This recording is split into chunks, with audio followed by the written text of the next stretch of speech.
Que el amor de nuestro Señor Jesucristo esté con todos ustedes, hermanos y amigos. Vicente Tronco de Proyecto Católico, de Sullana, Perú, al mundo entero, para que ningún cristiano se deje llevar por cualquier viento de doctrina falsa. ¿A cuánto de nosotros nos habrá pasado que hemos recibido visitas de hermanos de otras congregaciones cristianas no católicas y con Biblia en mano eh, y con versículos memorizados nos hablan de la Biblia? Y a veces nos cuestionan en nuestra doctrina y nosotros no sabemos dar respuestas de nuestra fe, no sabemos dar razón de nuestra fe. Y muchos, eh, incluso muchos católicos, se han cambiado de religión sin haber conocido siquiera un mínimo de la fe cristiana católica.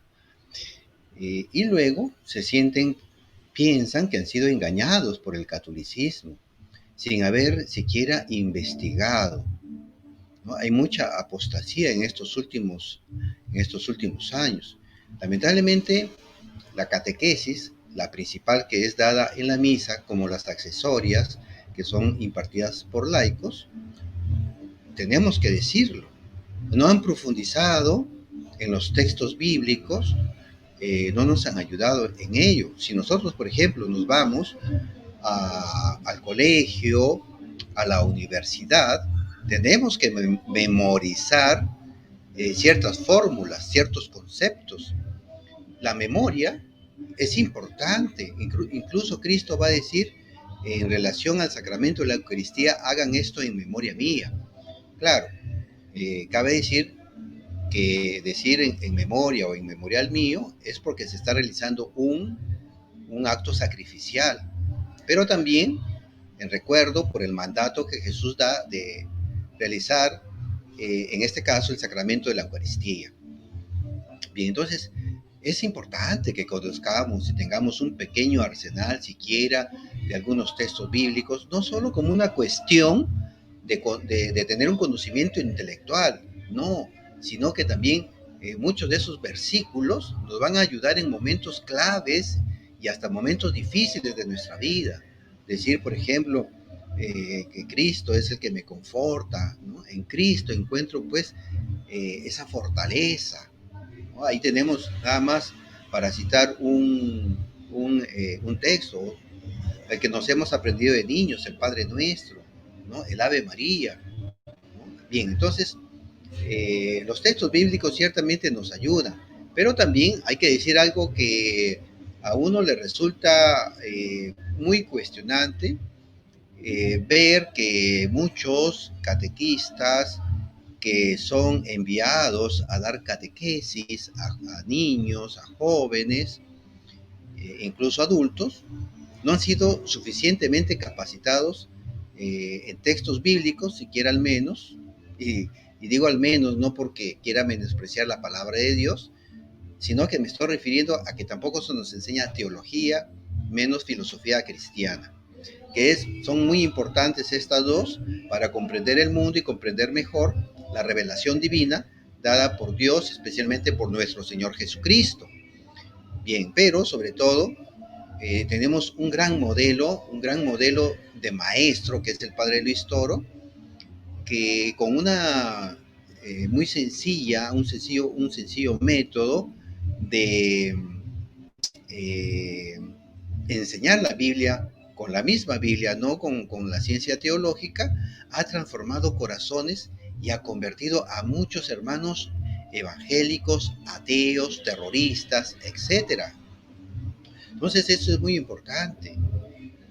A mí sí pues me sorprende que en la formación que se le da a catequistas, parejas guías en lo que es catequesis familiar, no se les dé formación textual bíblica. Ciertamente abundan mucho en textos psicológicos y filosóficos de sencillos libros de catequesis, y los textos bíblicos son puestos al margen. Solamente se señala el texto sin sin leerlo, sin expandirse en el texto, sin profundizar el texto bíblico. Lo que transforma a las personas no es la filosofía ni la teología, sino es la palabra de Dios. Obviamente el testimonio también transforma, pero recordemos que también ateos hay personas muy honestas, muy íntegras, entre los ateos, entre los musulmanes, entre los budistas. Pero bueno, nosotros queremos convertir al cristianismo, y si queremos convertir al cristianismo, tenemos que conocer la Biblia. Entonces, resulta pues que vienen hermanos de otras religiones, cristianas no católicas, y no sabemos dar respuesta. Y hoy día queremos compartir con ustedes solamente unos pocos textos para que los conozcamos, sepamos, tengamos la plena certeza que la Iglesia Católica ha enseñado siempre lo correcto, ha enseñado siempre la palabra de Dios, ¿no? Lo que recibió de Cristo, la institución de los sacramentos que instituyó Cristo, que los ha guardado como fiel depositaria de la revelación divina, y luego la ha escrito, ¿no? Luego la Iglesia Católica escribió el Nuevo Testamento y formó, junto con el Antiguo Testamento, formó la Biblia que hoy día tenemos. Entonces vayamos a ver el primero, pues, el primero de los de nuestros sacramentos, ¿no? Los sacramentos están en la Biblia, ¿cierto? Bueno, vayamos a ver que sí están en la Biblia, que sí hay textos en los que la iglesia pues se ampara. Vamos al primero, que es el del bautismo. Bien, aquí tenemos, a ver, tomemos nota del primer versículo en relación al bautismo. Juan capítulo 3, versículo 5. Jesús, recordemos, está en conversación pues con un hombre docto en las Sagradas Escrituras judías, que era Nicodemo, ¿no? Él era maestro. Bien, Jesús le responde, miren, Juan capítulo 3, versículo 5. Respondió Jesús, en verdad te digo, el que no nazca de agua y de espíritu, el que no nazca de agua y de espíritu, no puede entrar en el reino de Dios. Palabra de Dios, palabra del Señor, gloria a ti, Señor Jesús. Miren, así contundentemente. Ahora, los sacramentos, pues, no nos salvan por sí solos. Es Cristo el que nos salva, pero Cristo ha querido dejarnos los sacramentos como signos por los cuales nosotros recibimos la gracia santificante, la salvación. Cristo nos salva y deja el sacramento pues del bautismo para alcanzarnos esa salvación, purificarnos del pecado, librarnos del pecado y se nos abre el cielo, ¿no? En su bautismo Jesús se nos dice ahí que se rasgan los cielos, baja el Espíritu y se escucha la voz del Padre que dice, este es mi Hijo amado. Entonces estamos naciendo, ¿no? Miren cómo dice el texto, estamos naciendo del agua y del Espíritu de Dios, Espíritu Santo, desciende, así como descendió sobre Cristo, así también nosotros nos llenamos del Espíritu Santo en el bautismo. Bien, entonces aquí tenemos que Jesús pues nos está instituyendo un sacramento. Y luego en Mateo capítulo 28, versículo 19. Miren, otro texto más. Y pues, y haced discípulos a todas las gentes, bautizándolas en el nombre del Padre y del Hijo y del Espíritu Santo. Compartamos otro texto más. En Hechos capítulo 1, versículo 5. Que Juan bautizó con agua, pero vosotros seréis bautizados en el Espíritu Santo dentro de pocos días. Palabra del Señor, gloria a ti, Señor Jesús. Lo decimos no porque sea el Evangelio, sino porque son palabras de Jesús. Entonces Jesús instituye el bautismo. Aquí tenemos 3 versículos que nos hablan del bautismo. Bien, entonces ya tomaron nota, ¿no? Ahí están los textos bíblicos. Ahí lo coloco para que los puedan anotar. Bien, ahora vayamos al segundo, ¿no? Al segundo. A ver, vamos al segundo. que es el de, a ver, un momentito que quiero acá,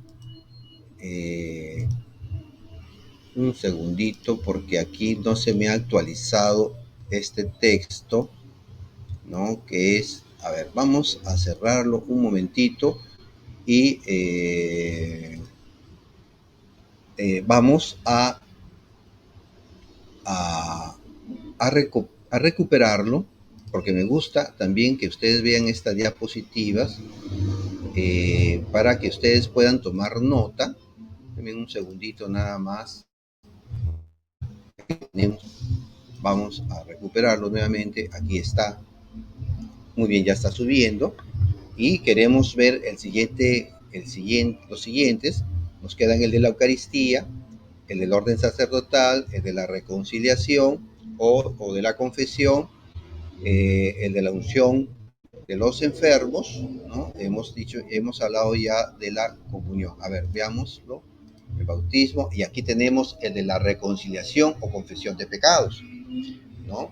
Y vamos a ver que Cristo no nos manda a confesarnos directamente con el Padre, no, no. Ay, a mí me ha sorprendido que muchos católicos digan, que no sepan que hay un sacramento de la confesión, o peor todavía, también pues llegar a decir que por qué se tienen que confesar con un sacerdote. Esa es es ignorancia, ¿no? Nuestro pueblo católico está sufriendo de ignorancia. Yo no le puedo responsabilizar a los laicos, a los catequistas laicos, porque ellos no han ido pues 7, 8 años a un seminario a aprender la Biblia, la teología, pero no resta también pues que hay cierta responsabilidad porque estamos llamados a conocer la Biblia, a leerla, a escudriñarla, a darnos un rato, llenarnos de la luz de la palabra. Bien, entonces vamos a ver aquí, tenemos Juan capítulo 20, versículo 23, pero vamos a leerlo desde el 21 para tener la comprensión que es un mandato dado por Cristo y es una facultad que les dada a los apóstoles. Juan capítulo 20, versículo 21 al 23. Jesús les dijo otra vez: la paz con vosotros. Como el Padre me envió, también yo os envío. Dicho esto, sopló sobre ellos y les dijo: recibid el Espíritu Santo. Versículo 23. Presten atención aquí. A quienes perdonéis los pecados, les quedan perdonados. Subrayo, a quienes perdonéis los pecados, les quedan perdonados. Doble subrayado. A quienes perdonéis los pecados, les quedan perdonados. A quienes se los retengáis, les quedan retenidos. Palabra del Señor, gloria a ti, Señor Jesús. Bien, ahora ya lo saben, ahora ya lo conocen. Saben que hay un texto bíblico, ¿cierto? Juan capítulo 20, versículo 23. Pero presten atención aquí, miren, un momentito nos vamos a detener, porque dice en el versículo 21, la paz con vosotros. Cristo es portador de paz, es transmisor de paz, y quiere esa paz del alma, dejársela al hombre y la deja a través de otros hombres, los apóstoles y sus sucesores. Como el Padre me envió, ¿no? El Padre lo envió a Cristo a salvar, a perdonar al hombre del pecado, ¿no? Entonces, esa es la misión que vino Cristo. Y con esta misma misión los está enviando a los apóstoles a que también sean puentes de salvación. Jesús les está dando la posta, ¿no? Y sopla sobre ellos el Espíritu Santo. Dice, ¿no? Recibid el Espíritu Santo, ¿no? Para perdonar pecados, ¿no? A quienes perdonéis los pecados les quedan perdonados. Bien, continuemos con otros. Aquí veámoslos juntos, el de la Eucaristía y el orden sacerdotal, porque van de la mano. En el Antiguo Testamento era el sacerdote el que ofrecía sacrificios, eran sacrificios con la muerte, ¿no? De un animal, un cordero, un chivo expiatorio, etcétera, ¿no? Y también se ofrecían otras oblaciones, pan, vino, etcétera, ¿no? El sacerdocio de Aarón lo hacía.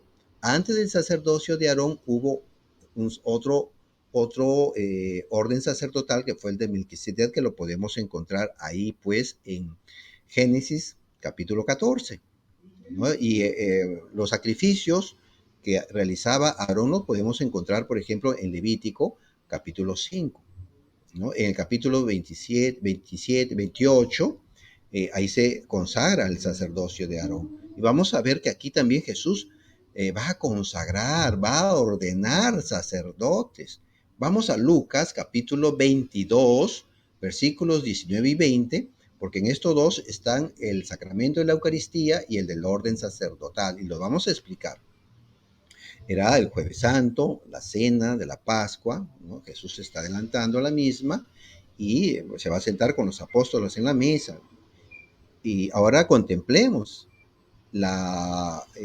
este escenario, este momento de Jesús con los apóstoles, en las que va a convertir, va a transformar, va a cambiar la sustancia del pan en su carne, en su cuerpo, y la sustancia del vino en su sangre.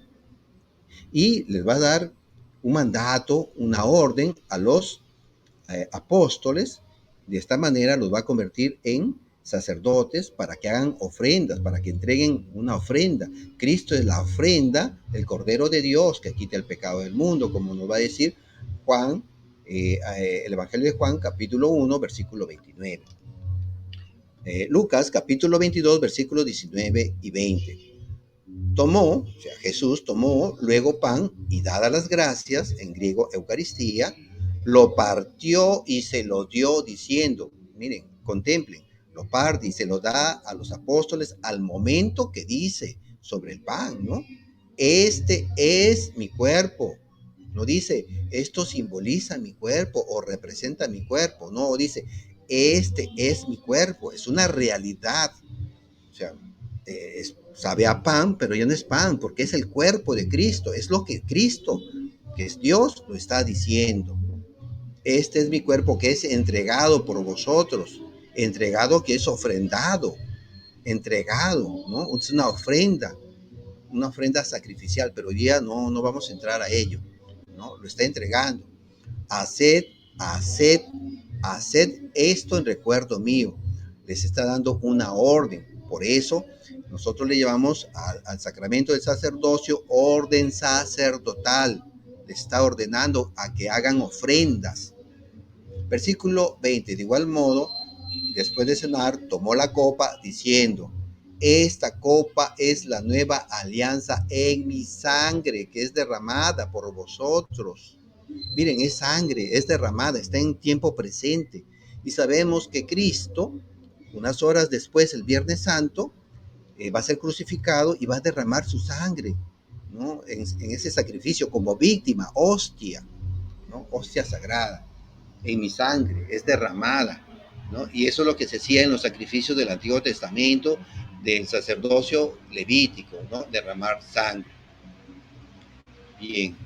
Entonces, hemos visto hasta ahora el bautismo de la reconciliación o confesión de pecados, que Cristo lo deja porque sabe que después que se purifica el pecado original y todos los pecados cometidos ya siendo adultos en el bautismo, el ser humano va a seguir pecando. Y para mantener sana, ¿no? Saludable el alma para la salvación, deja pues este sacramento de la reconciliación o confesión de pecados con un sacerdote. Bien, vamos cuatro ya, ¿no? Vamos al quinto, que es la confirmación. Bien, en la Biblia, pues no vamos a encontrar la confirmación con esta palabra. Esto ya va a surgir por allá por el siglo cuarto, quinto, ¿no? Pero en la Biblia se le conoce con el nombre de la imposición de manos. Tanto en el bautismo recibimos el Espíritu Santo, ¿no? Eh, se abren los cielos, ¿no? Baja el Espíritu sobre Cristo, que es lo que nosotros recibimos en nuestro bautismo. Por eso Jesús dice, nacer del agua y del Espíritu, o sea, nacemos como hijos adoptivos del Padre. Miren qué hermosa es la teología, ¿no? Hermosísima la teología bíblica. Pero ahora vamos a ver que Cristo, pues, va a enviar el Espíritu Santo para darnos una fuerza, para ser testigos, que es lo que nos confirma. O sea, es un complemento, la confirmación al bautismo. Bien, vamos a Hechos, capítulo 1, versículo 8. Va a decir Jesús, ¿no? Que no se alejen de Jerusalén, que esperen, que va a venir el Espíritu Santo. Entonces, abrimos cita. Hechos 1, versículo 8. Sino que recibiréis la fuerza del Espíritu Santo que vendrá sobre vosotros y seréis mis testigos en Jerusalén, en toda Judea y Samaria y hasta los confines de la tierra. Bien, ahora vamos a explicarlo un poquito más con un par de textos. En Hechos capítulo 8 vamos a ver a un diácono, Felipe, que ha ido evangelizando, ha logrado muchas conversiones en los pueblos de Samaria, pero él como diácono que había sido, eh, digamos, incorporado a la iglesia con este cargo, él eh, pues va bautizando.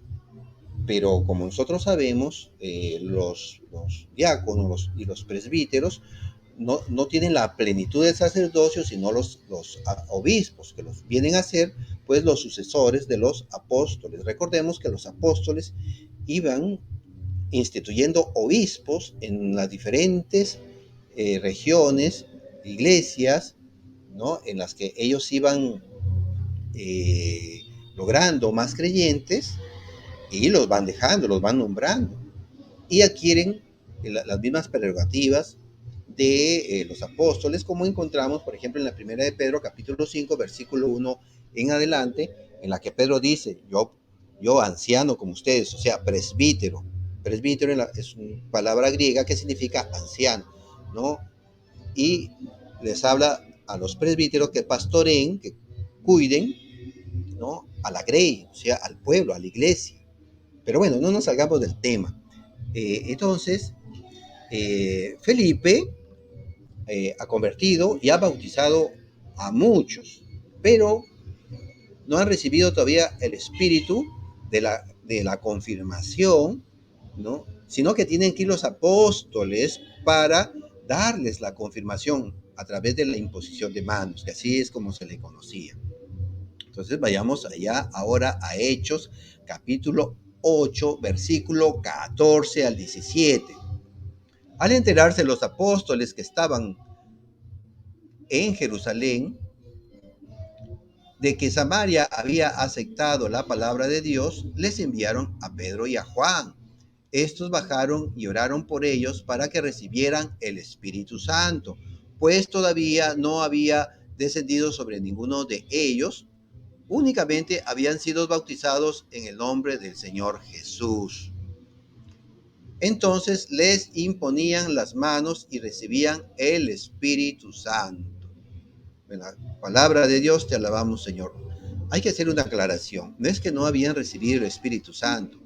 Lo que quiere decir aquí que no lo habían recibido, pues, en la forma de la imposición de manos. Bien, entonces, el versículo 17 nos hace mostrar o nos muestra, pues, que eran los apóstoles los que otorgaban este sacramento de la imposición de las manos o confirmación. Y de esta manera, pues, recibían en una forma complementaria el Espíritu Santo. Luego, en Hechos, capítulo 19, del versículo 1 al 6, también hay un caso similar en Éfeso. Y que Pablo, pues, hace esta observación, pero solamente vamos a leer el versículo 6. En este caso también solamente habían recibido el bautismo. Es más, no habían recibido el bautismo cristiano, sino el bautismo de Juan el Bautista.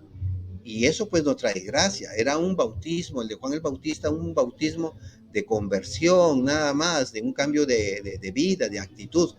Pero el bautismo nos hace nacer de nuevo, ¿no? A través del agua y del Espíritu, ¿no? Nacemos de nuevo, nacemos como hijos adoptivos del Padre. Entonces, una vez que recibieron el bautismo cristiano, pasa un segundo sacramento que es el de la imposición de manos. Abro cita de Hechos 19, versículo 6. Y habiéndoles Pablo impuesto las manos, repito, y habiéndoles Pablo impuesto las manos, vino sobre ellos el Espíritu Santo y se pusieron a hablar en lenguas y a profetizar. Palabra de Dios, te alabamos, Señor. Bien, entonces aquí lo que la Biblia quiere resaltar cuando dice recibir o vino sobre ellos el Espíritu Santo, ¿no? Es que hay una manifestación de dones como son estos dos, de hablar en lenguas y a profetizar, además de otros, como nos habla la primera carta de los Corintios en el capítulo 11. Bien, pasemos a ver otro más, el del matrimonio. El del matrimonio. Bien, en otras religiones cristianas, no católicas, ¿no? Los hermanos separados se casan en lo civil, nada más. En la Biblia ellos pues no encuentran que los sacerdotes o los apóstoles casaran. La gente se casaba, ¿cierto? Pero vamos a ver que en el matrimonio religioso, los ministros, en este caso, vienen a ser los esposos, los novios. Y el sacerdote está ahí como, digamos, como mediador para dar pues la bendición, colabora con ellos, ¿no? Les da la bendición. Bien, entonces vamos al matrimonio, Mateo capítulo 19, versículos 4 al 6.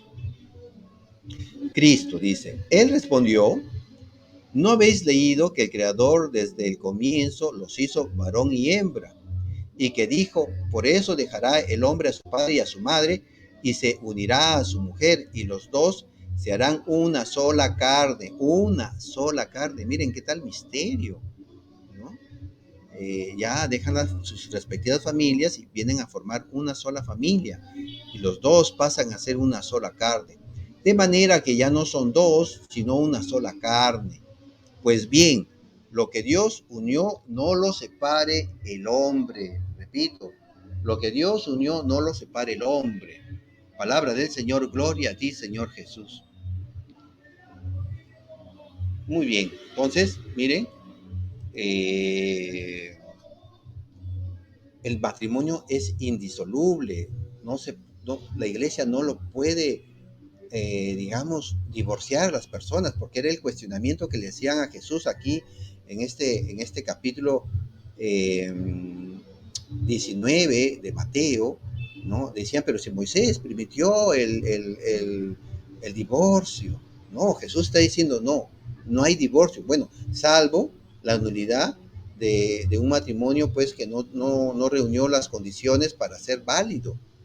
Solamente en esos casos cabe la nulidad.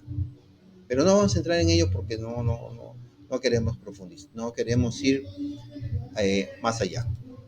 Y vamos al último de los sacramentos, ¿no? Y estamos viendo que todos estos sacramentos sirven para sanar el alma y alcanzarnos la salvación. Y esto es lo que también se hace a través de la unción de los enfermos. En Mateo capítulo 10 vamos a leer tanto Mateo como Marcos, ¿no? Mateo capítulo 10, versículo 1. Y llamando a sus 12 discípulos, les dio poder sobre los espíritus inmundos para expulsarlos y para curar toda enfermedad y toda dolencia. Subrayo, y para curar toda enfermedad y toda dolencia. Miren, aquí hay un sacramento, hay una gracia que recibimos de una sanación corporal, una sanación del alma, ya lo hemos visto con los sacramentos del bautismo y de la confesión, y aquí hay otro para curar también cuerpo, alma y psique, ¿no? También nuestra psicología. Pero vamos a complementarlo con Marcos, porque aquí de Marcos también nos dice algo muy especial, la forma, ¿no? Cómo se realiza este sacramento. Marcos capítulo 6, versículos 7 y 13. Tomen nota. Y llama a los 12 y comenzó a enviarlos de dos en dos, dándoles poder sobre los espíritus inmundos. Y en el versículo 13 nos dice, expulsaban a muchos demonios, y aquí presten atención, y ungían con aceite a muchos enfermos y los curaban. Repito, y ungían con aceite a muchos enfermos y los curaban. Bien, ahora vamos a ver ya en la práctica cómo lo hacían.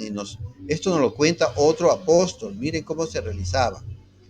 Santiago, capítulo 5, versículos 14 y 15. ¿Estás enfermo? ¿Está enfermo alguno entre vosotros?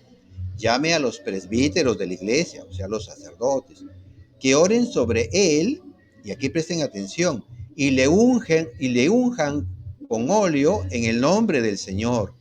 Repito, y le unjan con óleo en el nombre del Señor, y el Señor hará que se levante, y si hubiera cometido pecados, les serán perdonados.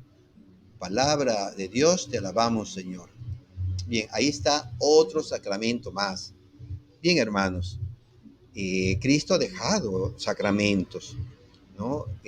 Para que por medio de ellos recibamos la gracia de santificación, la gracia santificante, para que podamos caminar y hacerle frente a este combate espiritual, al demonio, a nuestra concupiscencia, esta inclinación hacia el mal, hacia el pecado, también las tentaciones que nos ofrece el mundo, el hombre, ¿no? Bien, no es que la iglesia se los inventó, no. Cristo los instituyó y la iglesia los ha guardado 20 siglos, ya estamos entrando a uno más. Hermanos, compártanlos, ¿no? Y memorícenlos. La memoria es importante. Los niños en el colegio, los jóvenes en la universidad memorizan fórmulas, conceptos. Nosotros también, ¿no? Memoricemos, así como memorizamos nuestro número de celular, el de la esposa, también, ¿no? Memoricemos, guardemos en nuestro corazón la palabra de Dios que es transformadora. Que el Señor los bendiga, hermanos y amigos. Hagan oración por este servidor suyo. Igualmente, oramos por usted.